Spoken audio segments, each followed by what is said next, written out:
Right. I'd like everyone's attention, please. Welcome to this afternoon's candidate forum. You are here because either you have just become eligible to vote, maybe you're seniors, right? Or you will be eligible to vote here in the coming years, right? We want to help inform you so you can make good decisions for yourselves, right? We have 3 candidates joining us here today. We're going to start off with having them introduce themselves in a moment. Then the civics class, along with the communications class, has come up with some prepared questions that we're going to ask them, and then we will open it up for any questions that you might have for the candidates. All right. As always, please be respectful. Give our guests their attention. Right. When it gets to the question part, just raise your hand, and we will come up with a microphone and let you speak. Yeah, Don, you got a question? No, you said they have one. Yeah, that goes with their question that I'm going to ask. Yep. So, that being said, I'm going to hand it over to Ms. Erickson's communications class, who are going to act as our hosts today.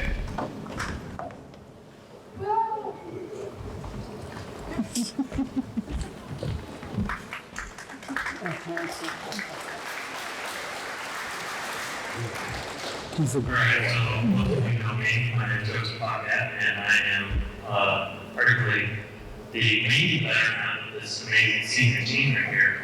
And I'm going to start out with the introduction question for our candidates, and that is, please tell us a little bit about your background and why you are running for office. Starting with? Yeah, Okay. Hello? Okay, perfect. Anyways, I am Susie Hill Cassavant. I'm really excited about being here. I grew up in this school. My father was principal here for 23 years. He was my principal. It wasn't all fun, for sure. Love the community, and I just went down the river to Enosburg. I've been there for 25 years. My kids were part of that school system. I was involved with the school board there and the supervisory union, which included Richford as well, along with these two. And I've just been really, really busy in the community. I grew up knowing that if you wanted to affect change, you had to join and be part of that, and I hope you all will. So this is just kind of the next step for me. I've always thought that I could affect change further out than just in my communities, and so I'm hoping to go to Montpelier to give voices to our communities that deserve to be heard, and that's why I'm going. Hi, I'm Representative Lisa Hango. I live in Berkshire. I've been in Vermont for about 30 years. I attended UVM prior to that, prior to moving here. I've spent the last 30 years living in Berkshire and pretty much being a community volunteer, things like the food shelf with Susie, also serving on school board for the last 10 years for the Berkshire community. Substitute teacher here at Richford for about 15 years, back in the early 2000s. All 4 of my kids graduated from Richford High School. My husband graduated from Richford High School, so we've got a lot of roots in this area. I'm pretty passionate about doing things on the local level to help people. I'm currently your representative from Franklin 5, which is Highgate, Franklin, Berkshire, and Richford. And I have been a representative since 2019, February of 2019, when Governor Phil Scott appointed me to my seat. The person who won the election decided that he was unable to take the seat. So because of that, the governor gets to appoint someone. And by tradition, it's someone from the political party that won the election. I serve on the committee in the House called House General. It's General Housing and Military Affairs. We cover just about everything in my committee that's not covered by anybody else, including unemployment laws, alcohol laws, tobacco laws, lots of things that probably affect your lives, like housing. We also do a lot, as the name suggests, with the military, and I am also a co-chair, a nonpartisan co-chair of the Military Caucus. We call ourselves the National Guard and Veterans Affairs Caucus, and there is a Democrat, myself, I'm a Republican, and an independent who chair that caucus, and we have about 60 members. And I'm really excited to be here. Hi, I'm Alan DeMar. I live in Enosburg. Originally, I'm from Montgomery. My nickname is Penny. Maybe some of you know that name instead of my real name, but that's stuck with me for years. The reason I'm running is that I've been involved in local politics. I was on a development review board in Enosburg, the planning commission. I was on the school board, served with Susie a little bit, and Cindy Reed, but she's not here, but I served with her. And I've been politically involved in the local stuff. I also taught the hunter safety course, which maybe some of you went through, for 39 years. So I'm at the point where my children and grandchildren live here, and I want to see a better Vermont than what I think we are right now. So, but I do appreciate all you people here. It's amazing to see such young people interested, and don't wait till you're my age to get involved, okay? So, but thank you for letting us be here. Hi, everybody. Sorry I'm late. I am Pam McCarthy, and I'm running for the Franklin Senate. I'm a parent of 4 and a grandparent of 5. I have been the head of a small business with my family. I have run both local and statewide nonprofits, and I've worked for the Agency of Human Services in Franklin and Grand Isle County. As your field director, really trying to pull services and supports together from, as my friend likes to say, room to tomb. So from prenatal all the way up through aging and disabled services. I'm running primarily because I really want to make a difference. I feel like my experience, both professionally and personally at this point in time, especially with all the turnover we're going to see in the legislature, will make a big difference. I've served on a number of boards and advisories. I have a master's in educational leadership, and education, health, child care, elder care, housing, mental health, substance use disorders, all of those things are really near and dear to me and are in my wheelhouse. So thanks for inviting me today. It's really nice to be here. All right, with introductions out of the way, we'll now move on to our first question. For those of you that don't know me, my name is Dana McGraw. I'm a senior here, and our first question is, if elected, what would you do to address inflation in this state? You want me first? Yeah. Okay. So to address inflation in the state, I think that we need to look at some work that we're already trying to do, which is to reduce the cost of housing, to reduce the cost of childcare, to reduce the cost of things that are essentials for people, like food and heating and gas. And I do think we have some strategies that are in place right now that we're working on, not only in the administration, and we're also working on them in the legislature. Some of the funding that we have right now through the American Rescue Plan Act is going to try to reduce the costs and increase the capacity of our system, and I'm hopeful around that. Thanks, Pam. So inflation is a lot about supply and demand. So I think if we can grow our resources within the state, we can help with that. But also I think lots of times prices get transferred on from the cost that we present to our businesses. So I would like to look at our small businesses, our mom and pop stores, things that have to deal with a lot of regulation, inspection, insurance. Those are really overbearing costs that then get passed on to consumers. So I want to look at what we're asking our people that are boots on the ground. What are we asking them to do? How are we making their job harder that then transfers into prices that you and I have to pay? I mentioned that I was a student at UVM. I was a student of economics, and I can tell you that inflation isn't an easy fix. It's a really hard concept to try to reverse when we're in the midst of it. But there are a few things that we can do at the government level.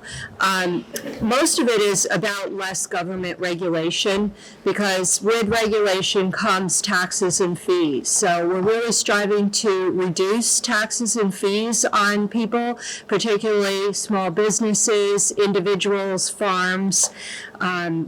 Create more affordable housing. That's a tough one. My committee deals with that on probably about 75% of the issues that we talk about is housing. So we've worked really hard on housing the past biennium.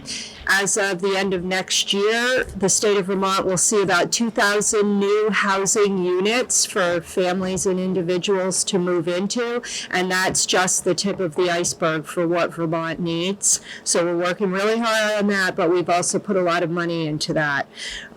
Also, to pass reasonable energy policy. When you have new initiatives, they often are susceptible to great startup costs. So we have to be really careful about what we ask our taxpayers to do in terms of energy. Sure, we would like a green climate, but we really need to be reasonable about what to expect people to pay, because right now your home heating fuel and your prices at the gas pump are hitting families very hard. Not much left to say. You guys have said it all. I agree with it all. I think taxes is a big thing. We got a lot of small businesses. And by the time they get through the hoops of starting up a business with the application process, then the regulations they follow, the taxation, everything drives up the price of everything, because when it costs more here, it goes back to you people and your parents. Okay, and again, supply and demand drives it up. We've got to make the regulation process easier, simpler, more time available so we can get things done. And again, fuel is a big thing. Fuel is one of the main drivers behind this inflation. It costs more to get our products here, so in return, prices go up. It gets out of hand. Fuel for your furnaces have almost doubled, and we've got to get a handle. Do I know the answers? No, but all these things are right. We've just got to use some common sense and then institute the right thing. So, thanks. All right, our next little category has two questions. We'll start with the first one, obviously. How would you support smaller communities with law enforcement coverage? So you want to start this end again? Okay, not changing it up. I thought you might. So with law enforcement in our communities, I think it's really important that we think about what it takes to provide adequate law enforcement. We need to hear from the communities themselves about the resources that they need.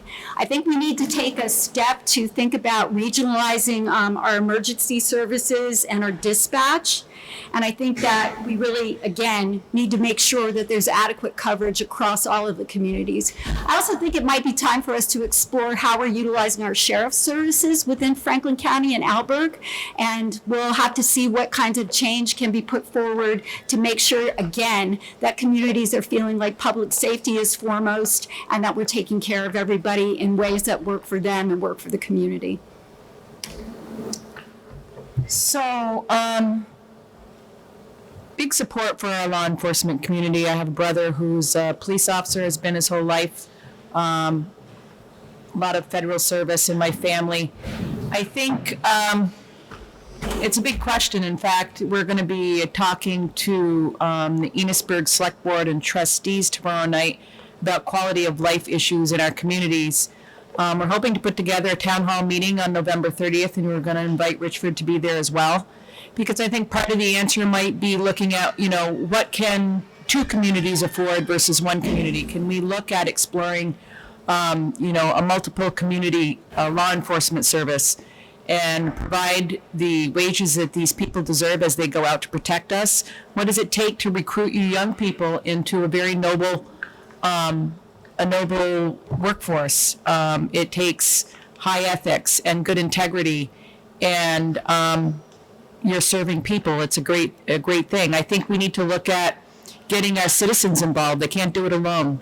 When you speak to law enforcement and they come back looking for help and you can't get any help from your community, it really hampers their efforts. I think we need to think out of the box. I mean, what we're doing right now isn't working, and they've lost a lot of employees. So we can ask all we want, but we need to get those ranks filled up. We need to look at mental health services so that you can get the support there for those types of crimes or interactions that really law enforcement needs to be focused elsewhere. And right now we're asking them to do everything. It's kind of like the schools where this is the common ground that we put everything on as a school system to attend. So I think there's a lot of openness for any ideas people have to explore because we're in high need. Like Susie, I also have a family member who spent his career in law enforcement, and it is a very honorable profession. The biggest thing that I can say right now is personnel, lack of it. Franklin County is not alone in having very few police officers. It's statewide, it's nationwide. It's very difficult for people like yourselves to envision going into the field of law enforcement, but don't discount it. It's a great profession. So other than personnel, you can encourage your town government to contract with local law enforcement to the very best of the town's ability to pay for law enforcement services. Some towns only have minimal contracts, some towns don't have any and are just relying on whoever might happen to be in the area to respond to a criminal call. So that's really important. Utilizing other regional partners, for instance, other municipalities, if you can get together with other towns to provide continuous coverage in a local way instead of relying on somebody to drive up from St. Albans to answer a call, that's really helpful. The biggest thing I can say, and I heard this over and over at the community policing meetings that were held here in Richford over the last 3 or 4 years, is if you see something, say something. So there are a number of different avenues, places that you can call, leave anonymous tips, websites that you can visit. If you know that something is going on, be a proactive citizen and speak up and help your law enforcement who can then investigate those calls. Also to continue embedding mental health professionals in the law enforcement arena. In St. Albans, there's a very successful program where mental health professionals go out on calls with police officers, and more often than not, those folks can help de-escalate a situation, which is very important before it gets out of hand. Everybody, good answers, everybody. But again, I think probably one of the most important things in our communities is our safety. And with the budget the government, the state of Vermont has, we should be looking at the most important things in our society. And safety is one of them. We've got to appreciate our law enforcement. We don't. We're downsizing our law enforcement. We shouldn't. We should honor these people, just like we should honor your teachers. These people are on the front lines. They're both important, and we all got to work together, and we can appropriate the money either by grants or even appropriate sums of money to these communities. We cannot have less enforcement. It's not working. So. On to the second question of that category. What would you do to counteract increasing gun violence?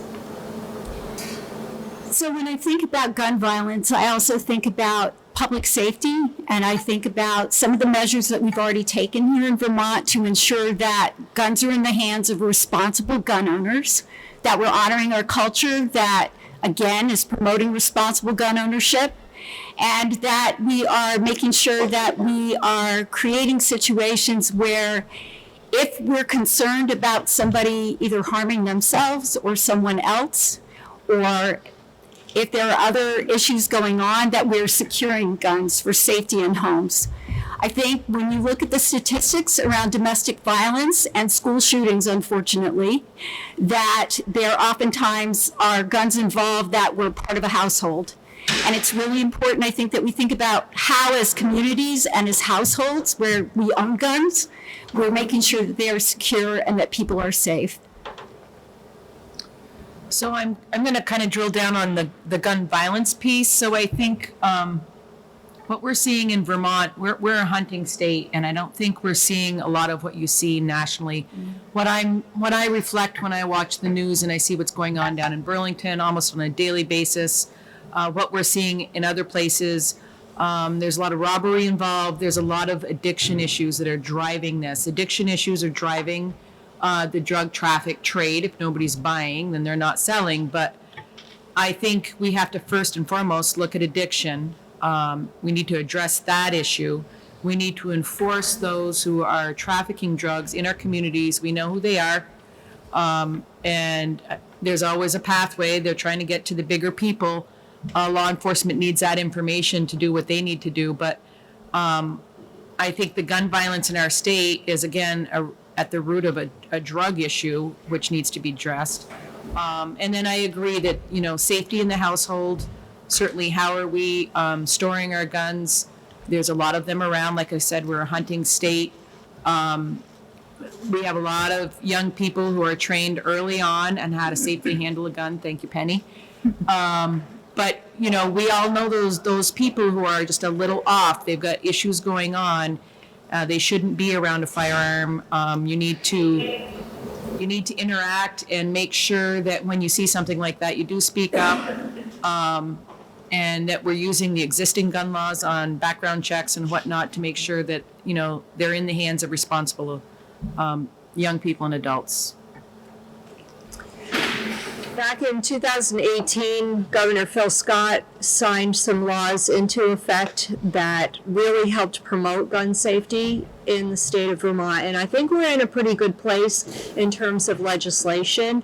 I don't feel that we need any more gun legislation, so to speak. But I do feel that mental health has a really big part in gun violence. School shootings, Church Street shootings that we're seeing more and more of, unfortunately.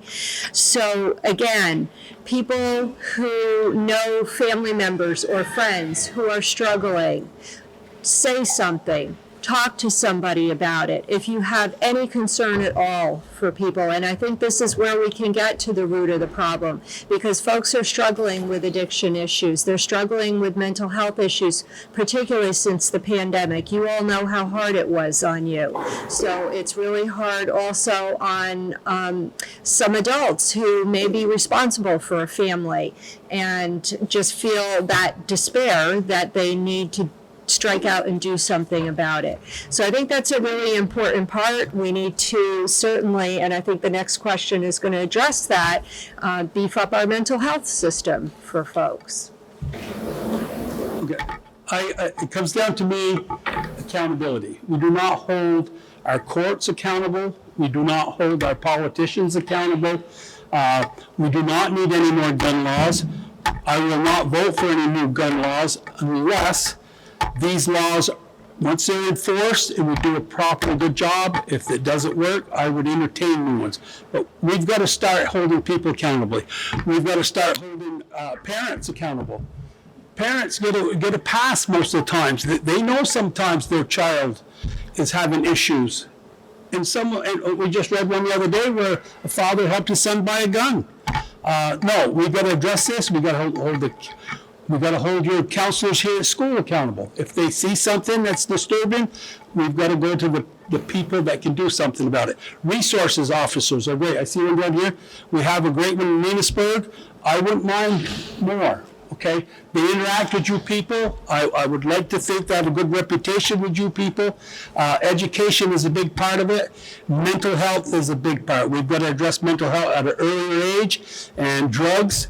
Okay, if we start doing what we're supposed to do as a political party in the state legislature and everybody else, you won't see that increase. So. Well, thankfully, you guys touched on mental health a lot because that helps us transition right to question 5. What would you do to address the growing need for mental health resources in our area? So as someone that has worked in human services and was as the executive director of our Parent-Child Center in Franklin and Grand Isle at the time, part of Northwestern Counseling and Support Services, I can tell you that we don't have enough people doing the work right now. We need to recruit and retain those professionals who are doing clinical supports that are clinically and developmentally support appropriate for people from young children all the way up through elders. There are lots of needs in mental health right now. I met with the staff at Northwestern Counseling and Support Services last week. They have 100 openings right now. There are waiting lists for people. So when you think about if we could intervene at a lower level before someone reaches crisis, before we have to worry about gun violence and things like that with people who are struggling with mental health concerns, we could do a better job of laying the groundwork for people to, again, have the support that they need to be mentally healthy.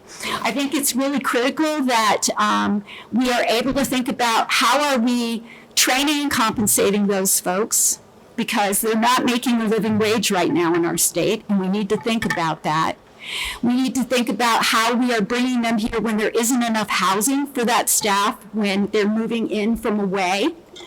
We need to think about how it is that we are supporting those folks in their professional journey so that, again, they can find a way to do better over time.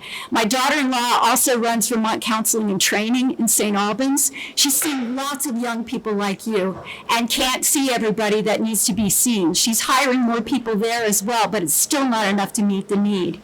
I'm thinking if we were able to invest in some peer supports, which we know as a system of care here in Vermont can work, then you can intervene at a lower level with somebody who has lived experience with some of those mental health challenges to help before somebody gets to that place where they need a crisis intervention. So I think it's really important that we look at things like licensing across states, like we've done with nurses for mental health clinicians, that we use telehealth where it's appropriate, realizing that our broadband in Vermont still isn't where it needs to be. So even if you were going to do a session with somebody around your mental health counseling, you'd have to have access to the technology and the broadband service would have to work. Those things are all really important, though, to meeting this need as far as I'm concerned. And I think it's critically important, as we've all noted, that we deal with that as we're thinking about things like law enforcement and public safety and community wellness.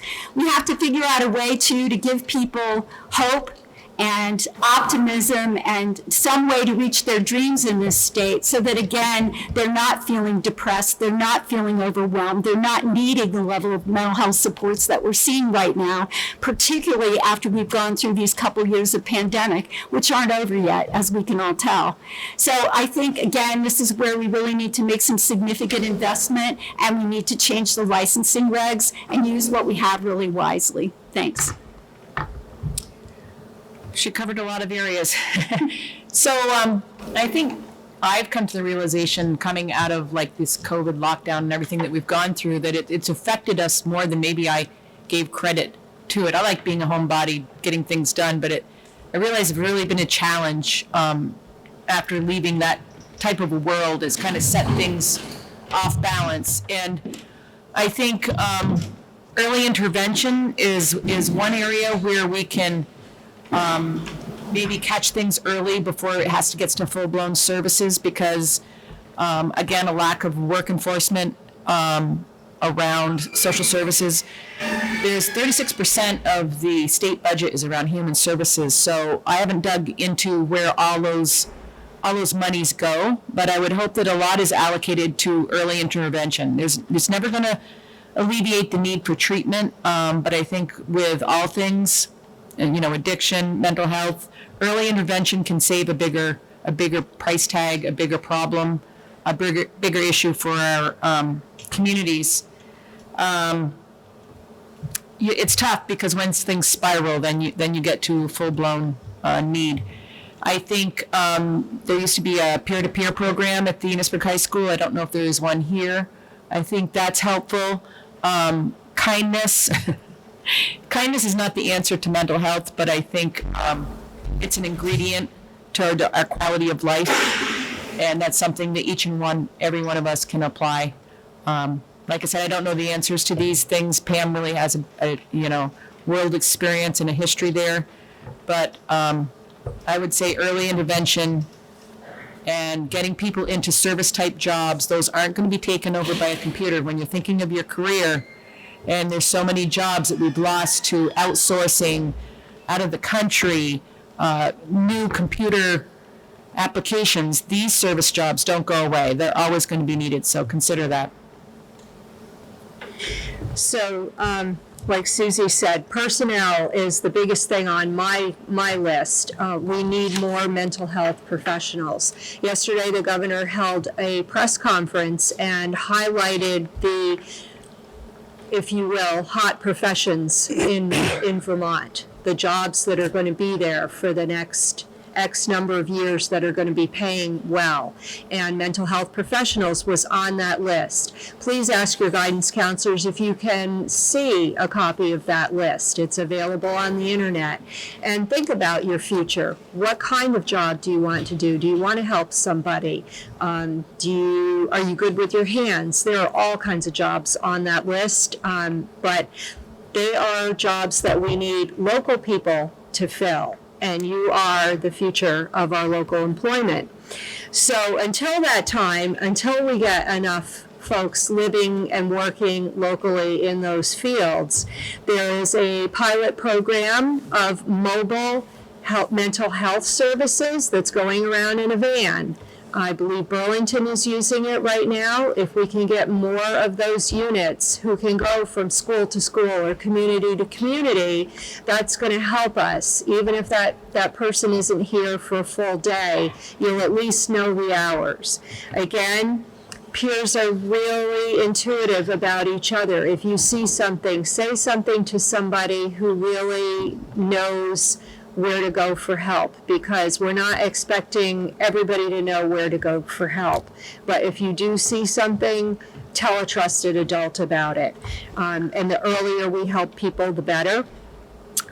In terms of other alternatives to having a mental health professional right here, the National Guard currently uses telehealth for mental health services. So certainly speaking over Zoom to a counselor isn't ideal, but it's better than the alternative, which is not talking about whatever it is that's bothering you.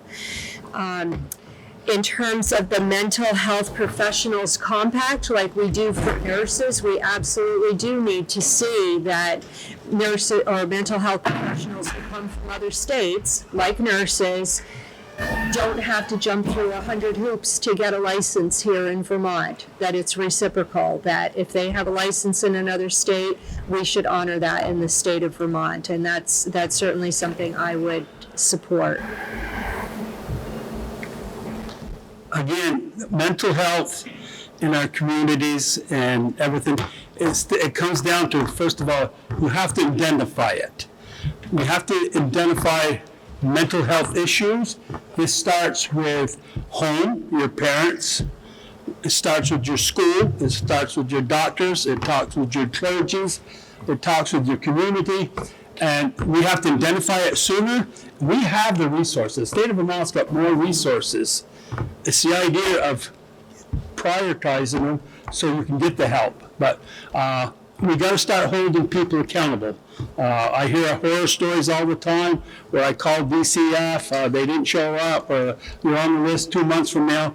No, this is a serious issue. We should treat it serious, but identifying it and following through is, I think that has to be done before we can address anything else. Find the resources that can help. So again, accountability and identifying it at an early age.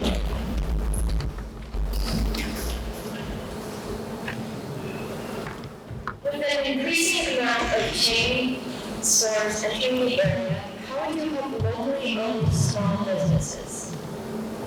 So I was one of those small business owners in St. Albans. And when I look at the downtown revitalization that's happened, especially since Walmart came into town and we have other box stores there, I think it's been really critically important that the downtown revitalization and the fact that the community has been very involved, as has the merchants, to really make this a destination place for people to dine, to shop, to recreate. It's unique, it's Vermont, it's St. Albans. Similarly, we've seen that kind of growth in Enosburg and in Swanton Village. They're really good models. The TIF investment that was made in St. Albans made a lot of that possible.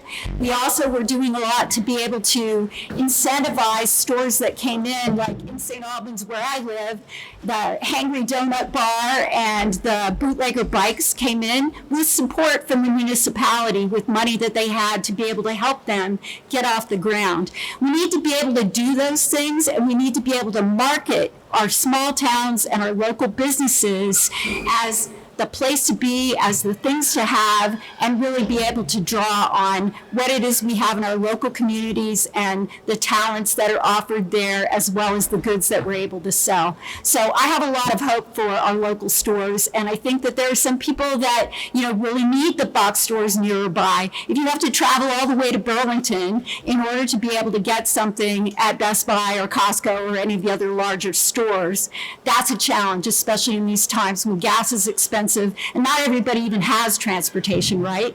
But I think if we're able to find an adequate blend in our local communities that lifts up the small businesses and the specialties that they offer, as well as provides enough of the big box offerings that people need to have, it's going to be really vital to our development going forward. So I think, particularly with our food supply in the state, we have a lot of options, and I think we need to support our agriculture, from fresh eggs to goat cheese to dairy. I think when things became hard to find during COVID, our small stores kept the heart beating in Vermont. I think a lot of people have dreams of owning their own store, their own mechanic shop, whatever it is. But to start that process is overwhelming. So I would like to see supports in startup for our small businesses, and then don't kill them in the after effect by regulation, application fees, and oversight. Things need to be simplified. We need to use some common sense in how we're dealing with these challenges to starting a business. I think there will always be some big box stores, and of course online shopping is a huge thing, but you can out of that can come other businesses. There can be product delivery, there can be shipping centers. There's just the opportunity to start your own dream and do it is there. I'd like to see supporting that. I think that is part of who Vermont is. That's part of what keeps us attractive to our tourists, which is a big part. So we need to realize the importance of our small businesses and prioritize it, and look at the big picture, because that is what brings people here to spend money, not just for locals, but brings people in from out of state to visit and see how we live, and we really do have the best place. So that's what I have to say. Pam said it very well, that we do have a need for some of the big box stores and the things that they sell. We also have a great need to keep our small businesses local and running. There are a lot of grants available at this time coming out of all of the federal ARPA money that we've gotten that make it more accessible for people to start businesses or keep their small businesses going, particularly if they had to close during the pandemic. Your town administrator is a great resource of those grants. So if your town has an administrator or a manager, they are in touch with all of the government entities that hand out these grants, and they will do the application process for you or with you if you're a small business owner. So they're a great resource. I think it's important when we ask what can we do for small businesses that we patronize our local small businesses and farms. They're not going to stay in business unless we buy our products from them. So whenever possible, buy local. And then we don't have all those transportation costs that everybody worries about. And I see that climate change is coming up on the agenda here, and limiting transportation is one of the big drivers when people talk about what can we do to mitigate climate change. So we'll get into that in a minute.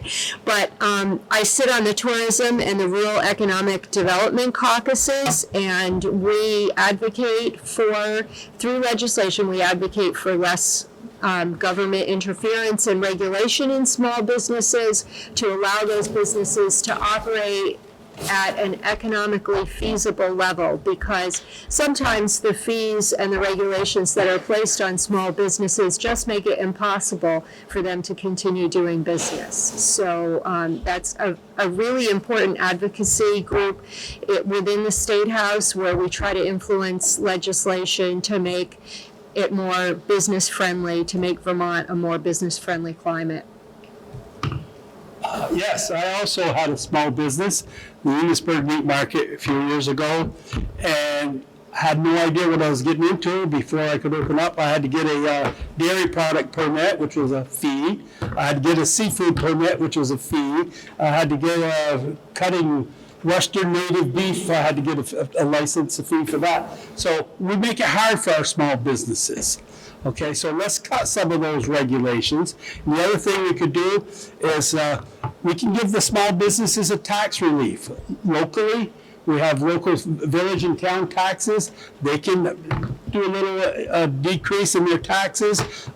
We can offer them low-income loans, either through some of the programs we have at the town or the state.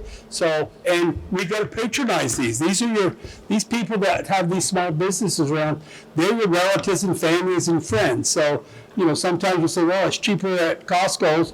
Sometimes it's not. By the time you take the travel, then you go to McDonald's or whatever, you're not saving that much. So use some common sense, and when you can shop local, let's shop local. All right, I was baby lunch. So my next question is, how did the state manage or eliminate climate change? So most of you probably know that we passed the Global Warming Climate Solutions Act a while back, and that we now are in a place where we need to figure out how to reduce our carbon emissions, how to mitigate climate change in a way that, again, is not going to create economic pressures, particularly on the people that have the least amount of resources. We're thinking about things like cleaner heat, being able to generate electricity within the state.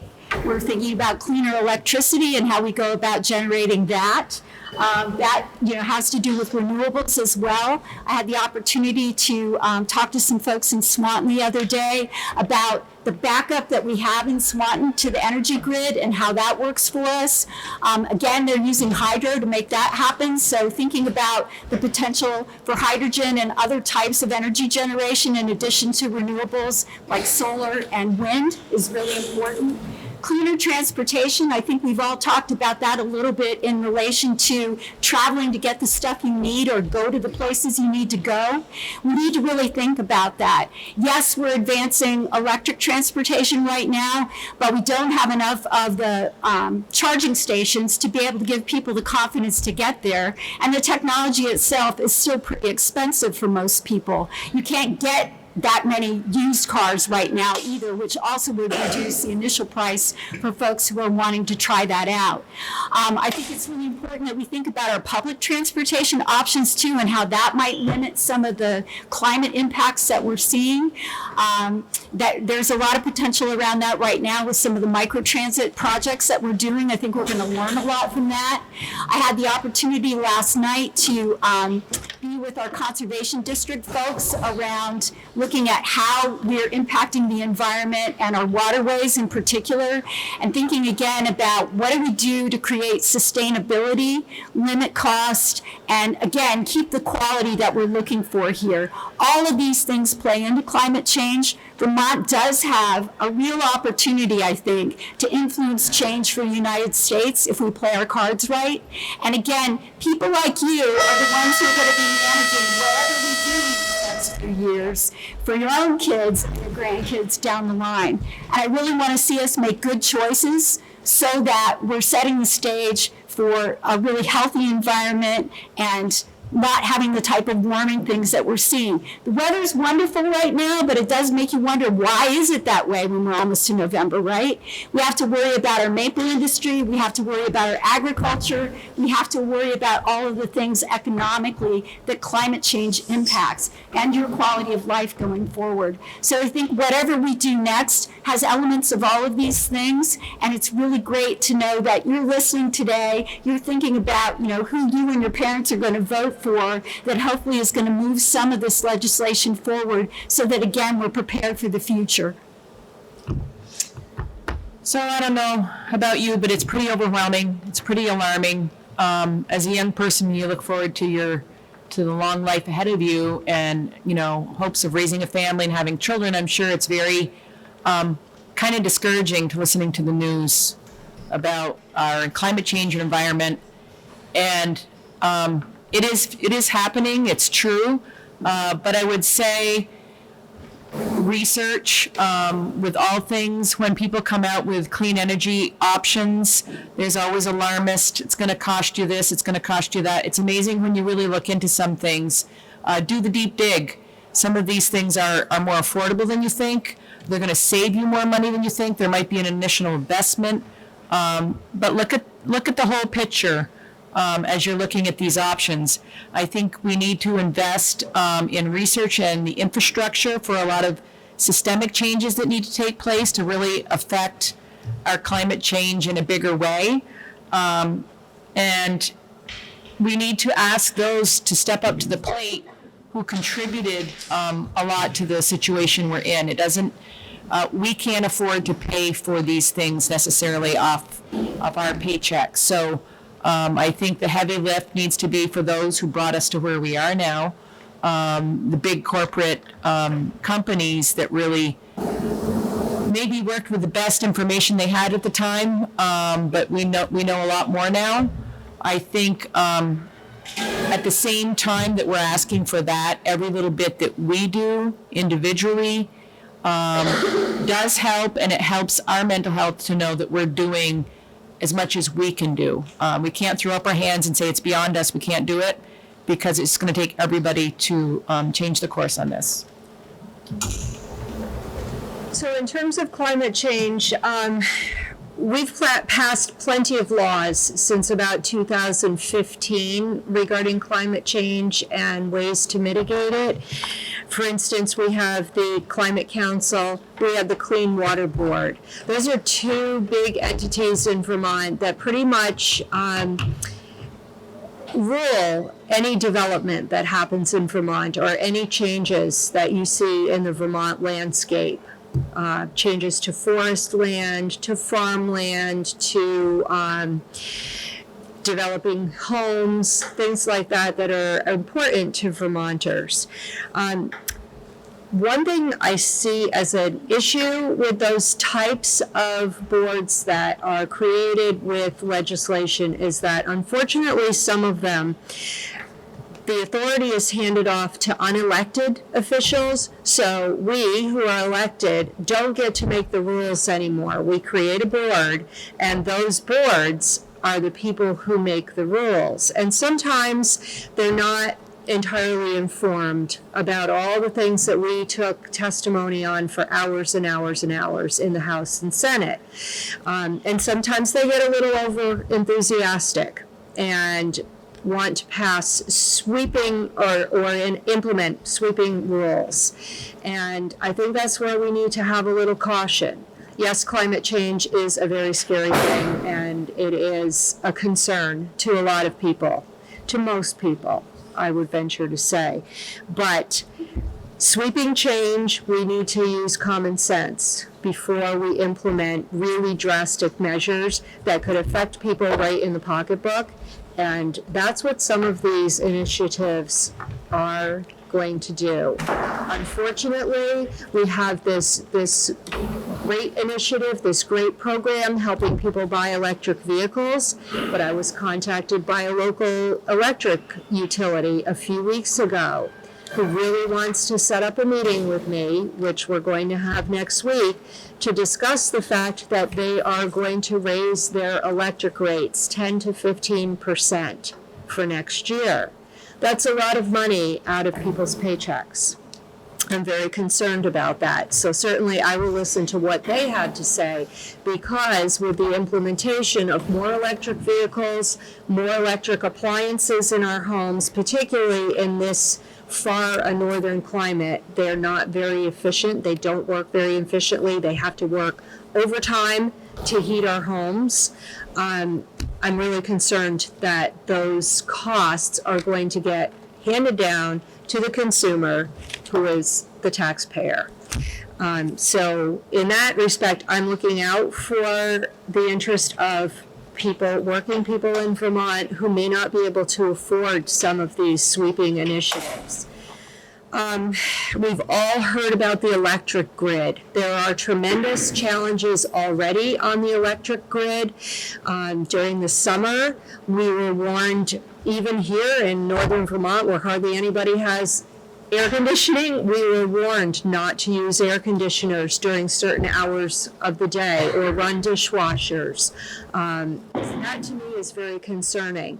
We do not have the capacity on the electric grid to support all of these electric vehicles. There's also another thing that happens in this part of Vermont, and I don't think Richford is one of the towns affected, but a couple of my other towns are affected by this, that when you produce solar power, you can't always sell it to somebody or give it to somebody to be used, because the grid doesn't have the capacity to use it.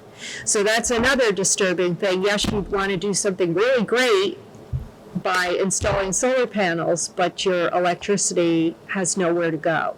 So these are all things that need to be considered by true professionals in the field, not unelected people who are appointed to serve on certain boards. So that's my concern with big legislation that has to do with climate change.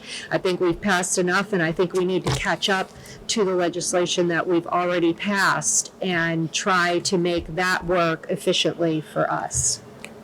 I also will promote clean, healthy environment, okay? I do feel we have to do something, but what we're doing today is we're putting the cart in front of the horse. Okay, we're pushing all this electric stuff, this and this. We do not have electric grid big enough to handle this. Now we do at this point. There's so many unknowns that is going to be very costly to the citizens of Vermont. This is Vermont, this isn't Texas. All right, I have yet to read anything about how efficient these electric cars are going to be in the middle of the winter.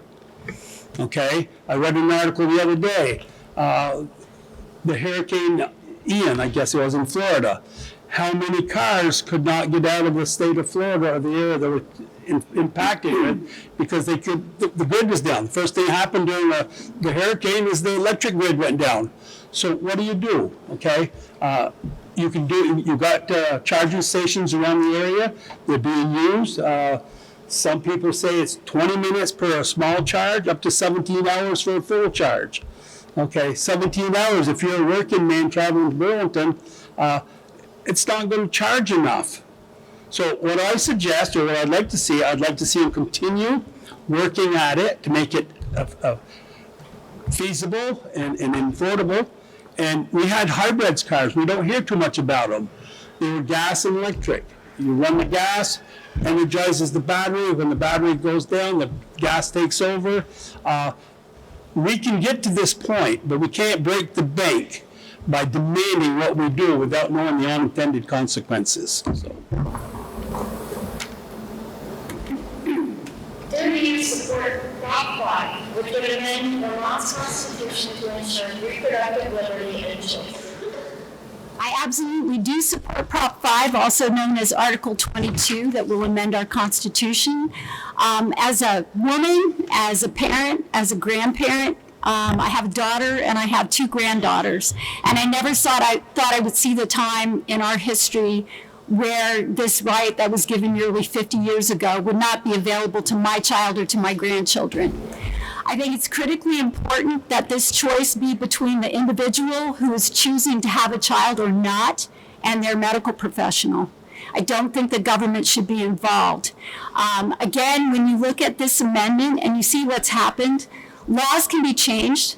The Constitution's a little bit harder to do. We got to this place where you're going to get to vote, your parents are going to get to vote, community members are going to get to vote on whether we make this amendment to our Vermont Constitution, mainly because there were 2 biennia of the legislature where it had to pass through, and then it's now going out to the voters. Ultimately, it's going to be up to everybody in our state to decide whether this right is in the Constitution.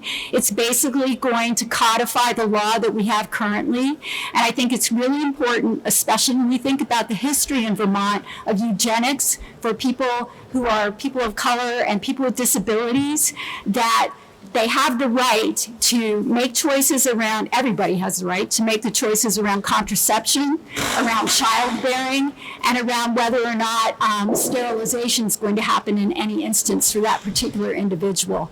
That's what's encompassed in this, and I think it's really important, as I said, that we have the right to make that choice as people who might potentially have children, and that happens between you and your chosen medical professional. So you all perked up with this question, and you guys were looking a little sleepy there for a minute, but I think you realize how this can affect your life directly, and I absolutely do support it. It is more than just the right to choose an abortion or not. As Pam said, it's about, as a man, whether you ever get denied the ability to say, I don't want any more children, I'm going to be sterilized. It's a big question for men and women. That's why it's worded the way it is. It's about reproductive liberty.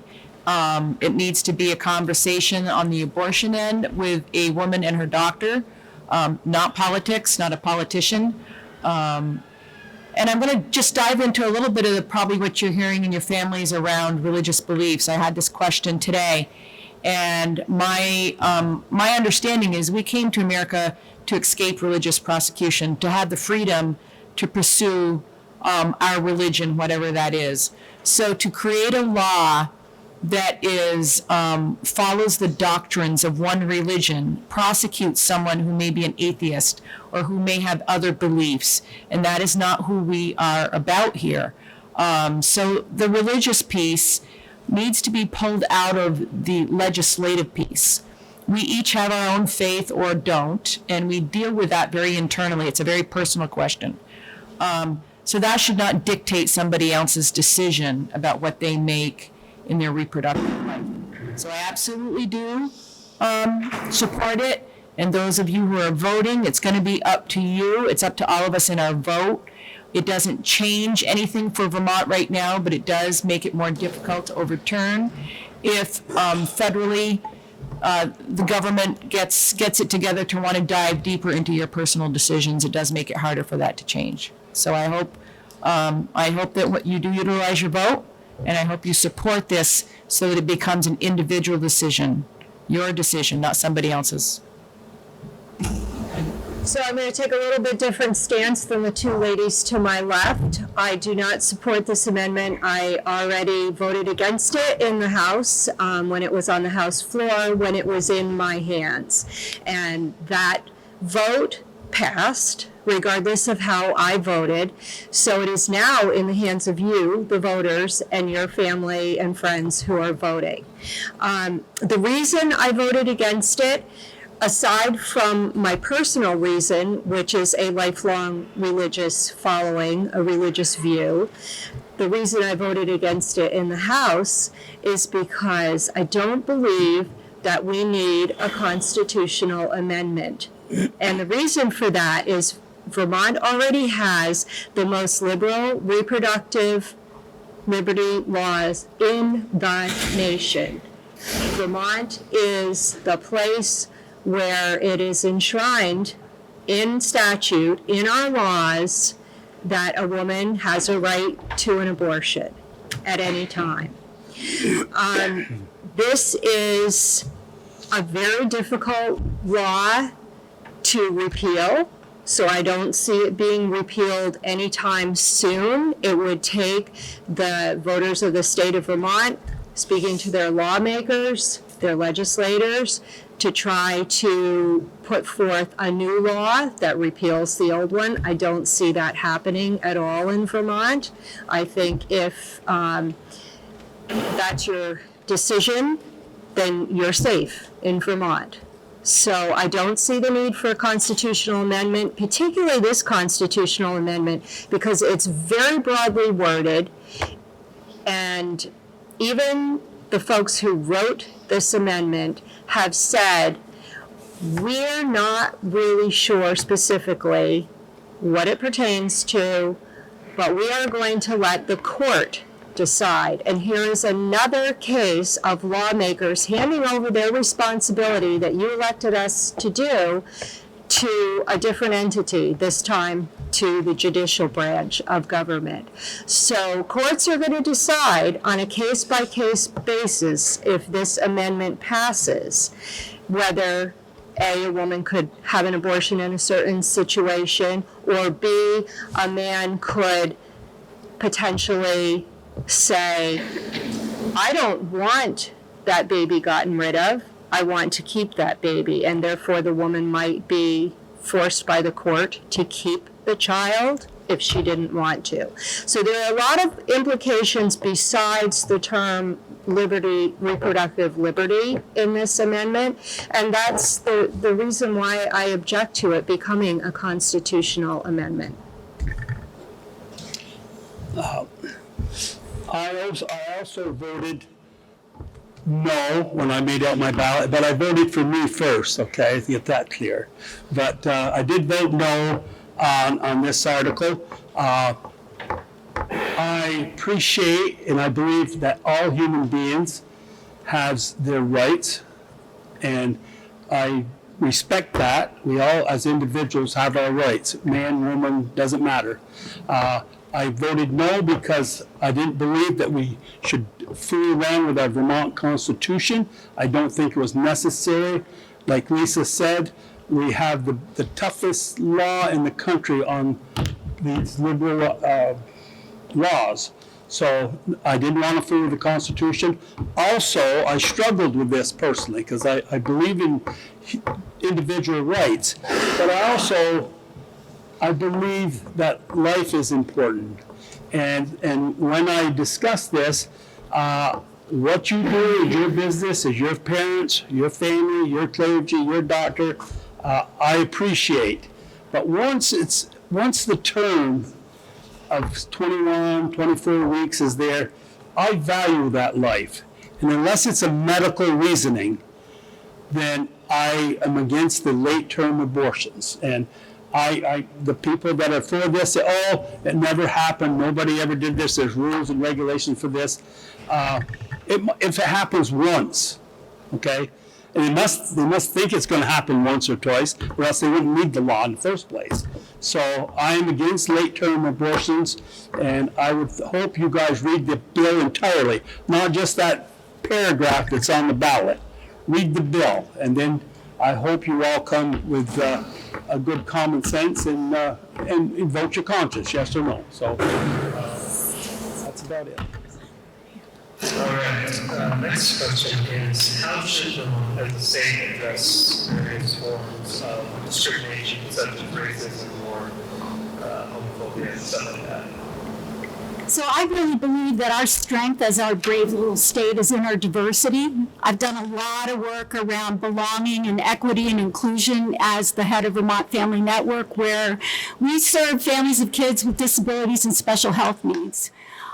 We have been looking as a state at a lot around anti-racism in the last couple of years. Susanna Davis, who works for the governor around racial justice and equity, has really done a lot to kind of raise the bar and raise the voices of people of color and Indigenous people and LGBTQ plus people and others in this state who tend to be marginalized and sometimes sometimes are not treated equitably. I think it's really important that we have courageous conversations as individuals and as communities here in the state. You've heard the old adage about we're the whitest state in the United States. I think actually we're second now to Maine from what I've heard recently. But that said, it's so important that we get to know one another more than on the basis of those labels and those superficialities, if you will. I truly believe that every single person, and mostly young people at this point in time, have strengths, gifts, and abilities that we can all build on, and it's important that you feel safe in sharing them, feel respected in sharing them, and that you have the opportunity to do that in this state and elsewhere as we go forward. So I'm really hopeful that we're going to continue to do the work, that you all will continue to talk to one another and to people who are not necessarily like you or think like you or look like you or sound like you, because together we're really stronger as we move forward, not only as a state, but as a country, and also as a more global kind of environment as we're moving forward. So pass it on to Susan. So I think the very start, the crux of resolving this issue is listening to people, listening to your fellow human beings who are sitting next to you who may be a little different. And I think I'm very hopeful because I see young people today much more open and understanding of the differences in their peers that might not look the same, love the same, act the same, and you guys really offer hope because I think you can teach the older generation about that. I would say knowledge and education about cultures is going to help.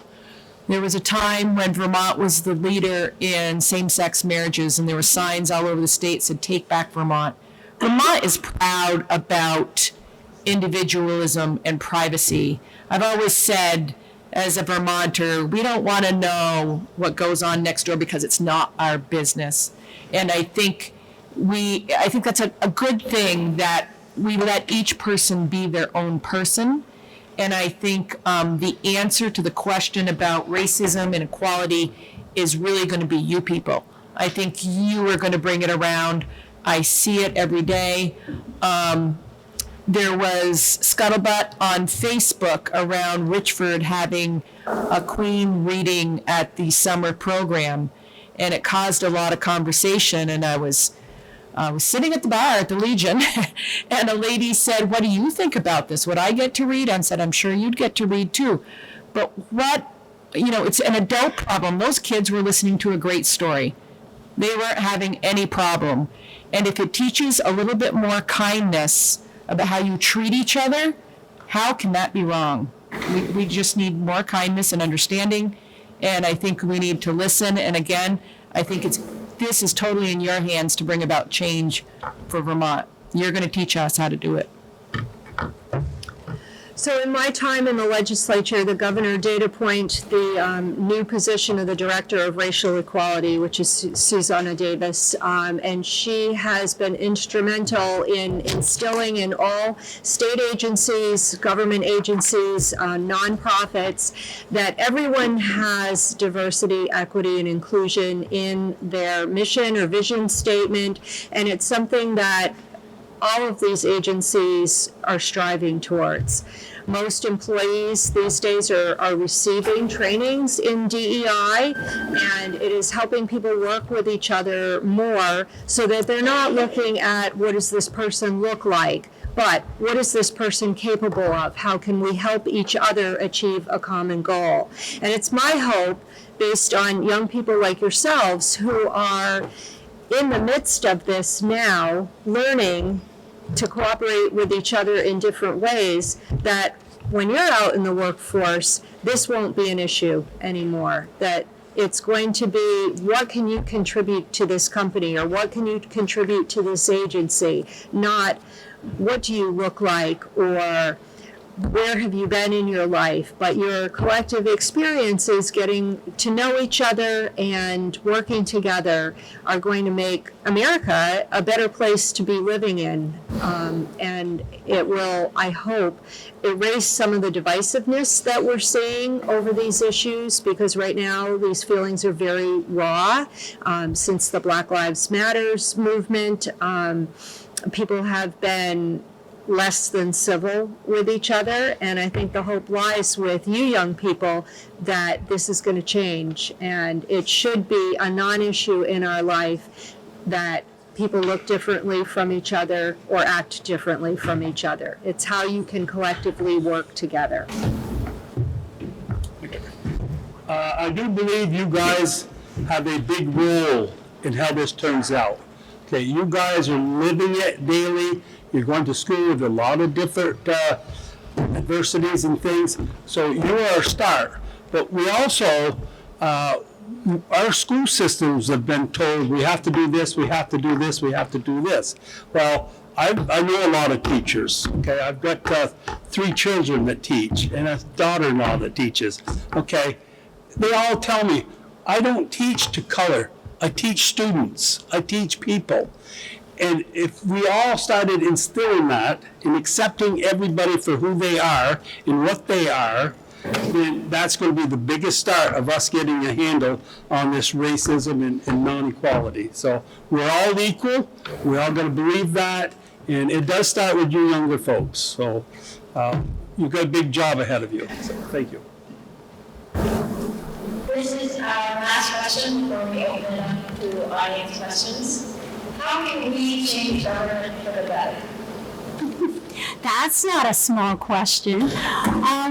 I think part of my interest in running this time was to think about changing government for the better. Some of you probably know my son Michael is the majority whip in the House of Representatives right now. He's the rep from St. Albans City. And I think when I look at his experience in trying to bring people together to come to consensus, and us having tripartisan support around some really big decisions this year, like the pensions, that it's incredibly important that we continue to listen to one another, that we are able to recruit new people to run for government, whether it's at the local level, at the state level, or at the federal level. Right now, it's incredibly expensive to run for office, particularly if you're running for statewide positions or you're running at the federal level. That should not be the case. We also might want to think about whether we should have some term limits, or whether we want to change the amount of time that one serves, particularly in the Vermont legislature. It's, again, been limiting to find younger people to be able to afford to spend that time during the year in what is a citizen legislature, to have your voices represented really authentically. I would like to see that happen, and I would want to work towards what could we really do to make our government more effective, more efficient, and more representative, especially here in Vermont. I think, again, we have some really interesting opportunities this year at the federal level. For the first time ever, we're on the verge of having a congresswoman, which is really incredibly important when you think about it. We are the only state that has not elected a woman to Congress. I think Becca Ballant, when she's in, is going to do some remarkable work for us. I also think that having some of the seniority and longevity of people like Senator Sanders and almost Senator Peter Welch, who I also hope will be elected, that we again will begin to push hard from within the federal structure so that the divisiveness and the inaction that we've been seeing stops. I can't tell you how many times I've been at the doors in the last few weeks where people are like, it's got to stop. The politicization of things, the way the media presents things as opinion versus giving people facts that they can think about and respond to, is really creating a gridlock.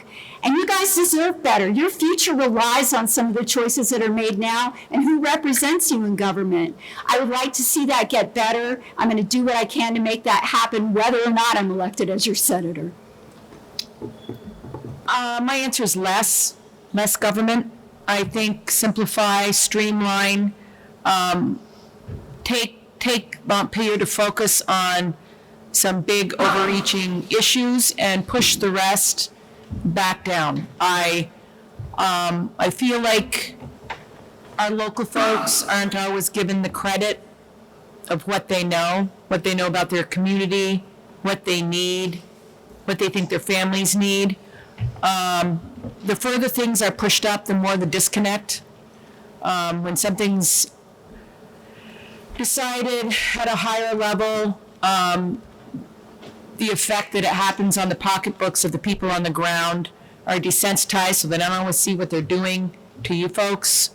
I think our voices need to be strong, and I do think there needs to be term limits when it becomes returning to your job, not there for the specific purpose of representing issues in your community. That's at a national and state level. I think that needs to be looked at. I'm proud that we have a citizen legislature. To go there, it is a sacrifice, so you're doing it with a real purpose in mind. But there does need to be a way to get younger people involved. I was talking to someone about going down there, and I said, I don't want to think that I'm too old to get down there. I'm in my late 50s.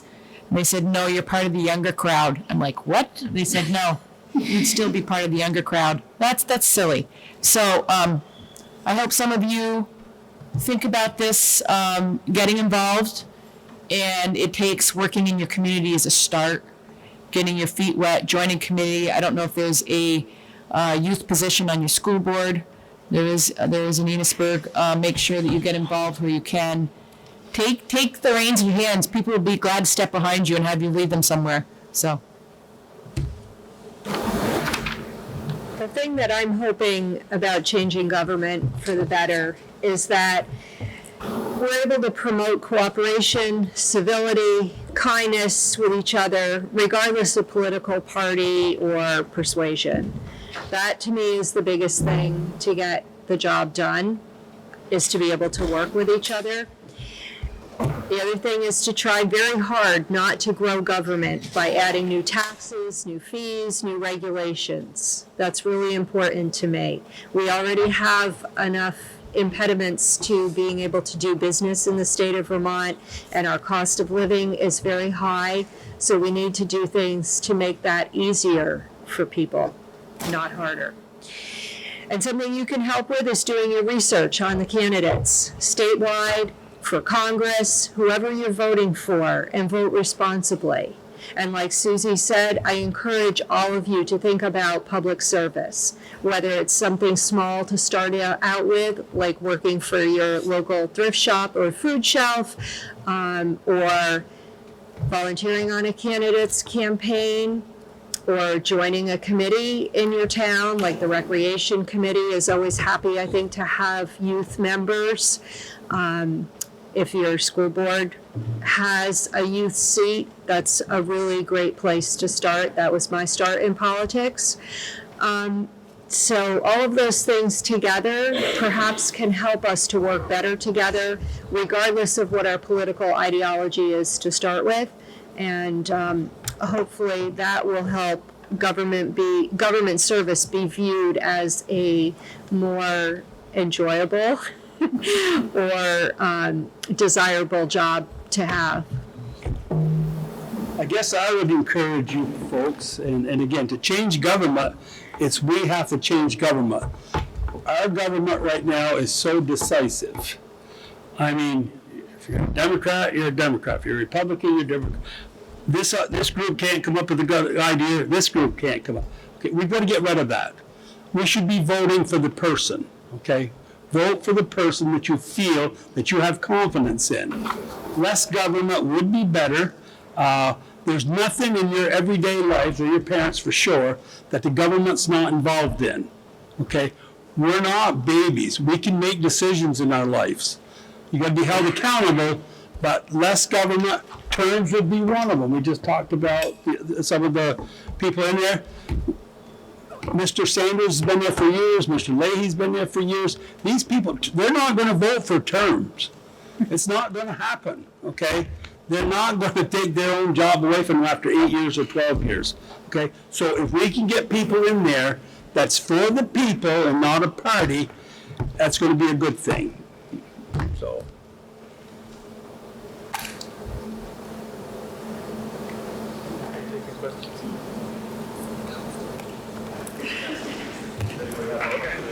Well, does anyone in the audience have questions? Yeah. If there was one thing you could change Vermont for the better, what thing you could do to change Vermont for the better?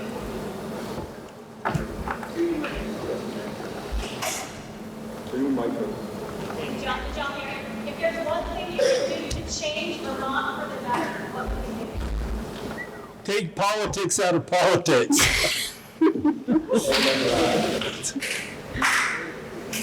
I think for me, it would be to, again, make sure that everybody has safe and affordable and accessible housing. If you have a roof over your head, everything else can fall into place if it's a place that you can call home. I think that's been a root of a lot of the issues that we have right now, is that people are living in unstable, unsupported housing, and a lot of people are drifting right now. We also can't attract new people to the state if we don't have good housing. So I'm really hopeful that that's one thing that we could do, and do soon, because we've already made some significant investments, but we're not all the way there yet. It's going to sound really pandering to, I know there's a history class here, but focus some of our education on history so that we don't repeat mistakes of the past, that we can ensure a strong democracy, that when questions are asked, you guys can look at what you've learned in history, do the research, don't believe everything that's handed to you. That's more of a national concern, but it affects Vermont as well. We have a strong, strong history. I've been reading loads of Vermont history books. We should be proud, and we want to maintain our state. It is a strong little state. So we have to look at our growth and be smart about how we grow. And I think if there's one thing that I could change, it would be to have more well-paying jobs in rural areas of Vermont, and students qualified to take those jobs once you graduate from wherever you're graduating from, high school, tech school, college, wherever you're going after this. So you have the ability to stay in a rural area and be near your families and make a good living for yourself and your family. Okay, I'll further my first answer. I believe what you guys are doing, education is going to be the foundation of your life. It's so important. And we've been told, oh, you got to go to college, or you got to do this. No. You follow your dreams. We need jobs. The vocational schools have been very important. You've got electrician jobs, plumbing jobs, auto mechanic jobs. You've got jobs on there that pays good money to keep you people here.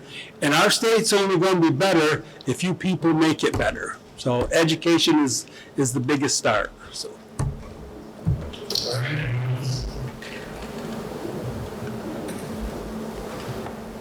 No.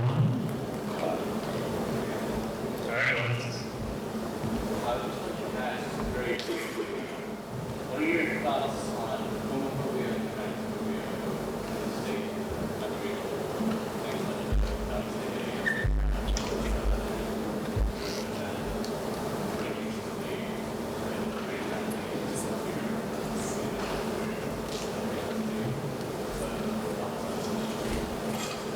I think it's appalling. It's scary. Again, looking at democracy and making sure that it applies to everybody. But I think you guys are still the answer to that. It's understanding that human beings are different in every shape, form, and kindness and listening. And once you have to face someone and listen to them and talk to them and realize the commonalities that everybody has about love, about wanting a family, about wanting a safe place to live, then the other parts can tend to fall away. It's easy on social media and other avenues to diss someone and be rude to someone, but I'd like to think that we all know what's right and wrong. and it's not right to treat people badly. So I guess go back to basics, the human nature of love and kindness and treating people with respect that you expect. And I agree. I don't think you should judge a book by its cover or what you've heard about them on social media. I personally don't have any social media, and it's for a very good reason. I thought very hard about it, but I think there's too much out there that negatively impacts people's lives. One of the people that I've come to know in the State House is the first openly transgender representative in the House of Representatives, Taylor Small from Winooski. Taylor is an amazing person who is very humble and does not bring her particular personal needs to the State House unless it's in the form of legislation that's going to better help a group of people, any group of people, and I can name a number of causes that she's championed. We don't always see eye to eye with each other when it comes to voting on legislation, but we certainly have a very good working relationship. And again, I'm going to bring it back to don't judge a book by its cover, because we all look different from each other and we all act different from each other, but there's no reason why we can't exist in the world together. You want me to go, Pam? No, I think we've got to respect everybody's lifestyle, and I would say I don't care what you do in your own personal life, as long as you're a productive, caring citizen and doing what's right. You know, we all have to respect that our views are different, our appearances are different, and we have to respect that and appreciate that. So, and again, I would say it starts with you people, because this is new to somebody my age, okay? But I agree in everybody's individual rights, and we got to tolerate that, and we got to treat them as first-class citizens, just like we all want to be treated. I do say that that has happened recently around this transgendered student, and the media coverage, which was not just social media, it was WCAX that started all of this, as many people know, was absolutely unacceptable. I think this level of discrimination and harassment, again, doesn't reflect who you all are as young people. I think you can appreciate difference without feeling threatened by it. It's incredibly important that we are kind to one another, particularly the way the world is right now. We all need each other. We all have different strengths, gifts, and abilities to offer. We all live our lives as we see fit, as long as we can do that safely. Many people who fit that bill do not feel like they can be who they are. It is incredibly important that you as a community are able to do that for your peers. And for other people, I mean, there are plenty of adults who have come out way late in their lives, either as LGBTQ or as transgender. Now I'm mixing up my pieces here just because this is a passion for me. And I spent time this morning talking to someone who is also running for the legislature here in Franklin County, who happens to be transgendered, who just lost a loved one today and is finding it really hard to find compassion from other people. That is not okay. We need to be treating one another as fellow human beings. And just because we don't always agree doesn't mean we can't try to understand. So I'm trusting you guys as our future to be the ones that are really willing to carry the torch and say, we've got to shine a light on who we are as community members and as individuals, and to appreciate the differences, not be scared off by them. Well said. Any other questions?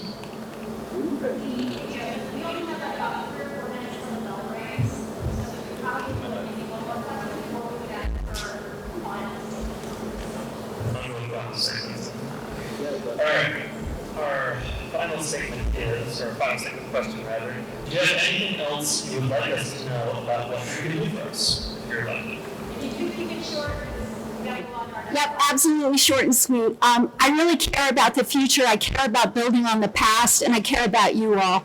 I'm coming to this, as I said, primarily as a parent and a grandparent, but I've also been a business owner and somebody who's run large organizations and knows how to find solutions. I'm known as a really good listener and a person of integrity. I really want to serve you as a public servant, not as a politician. So I hope that you'll consider voting if in fact you can do that, and if not, tell a friend.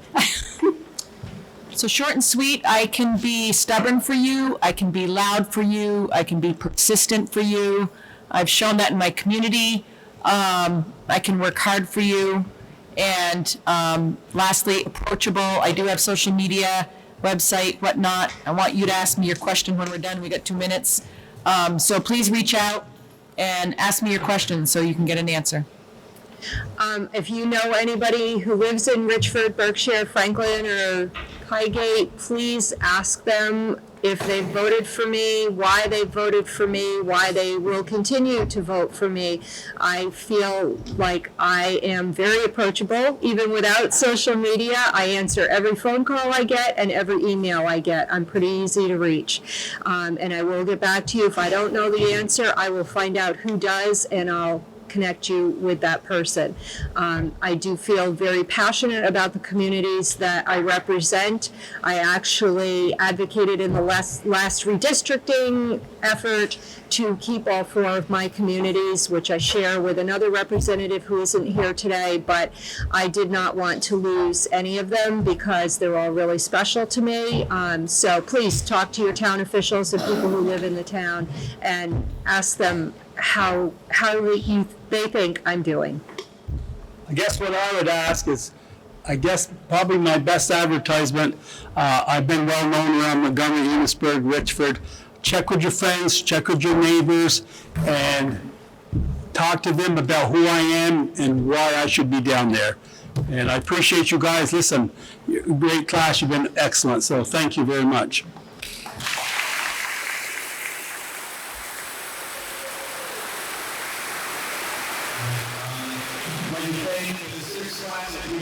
Class or organizing everything here.